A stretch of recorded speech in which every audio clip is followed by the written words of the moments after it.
Napanalunan ni Ernest John Obiena ang silver medal sa kanyang event sa pole vault na ginaganap sa Paris Olympic 2024. Ang natalon niya ay 6 meter samantalang ang nanguna na si Duplantis ng Sweden ay 6.1 meter.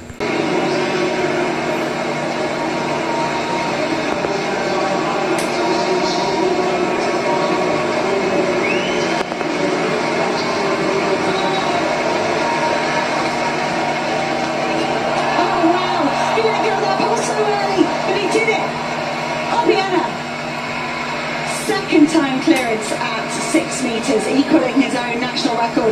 Galing sa injury si E.J. Obiena at kasama ang kanyang doktor para obserbahan ang kanyang kalagayan. Kahapon sa elimination sa 5.6 meter ay dalawang attempt ay hindi niya nakuha. Isang attempt na lang at nag-failure pa siya ay eliminated na siya. Pero nag-pass siya sa 5.6, hindi na siya tumalon at sa 5.7 na siya tumalon at nakuha niya sa isang talon lamang. Kung nag-failure pa sa isang talon na yun, ay wala na. Tapos na ang kanyang medal dream sa Olympic. Let's comment, like, and share, and subscribe to my YouTube channel, Stories of Uncle Paeng.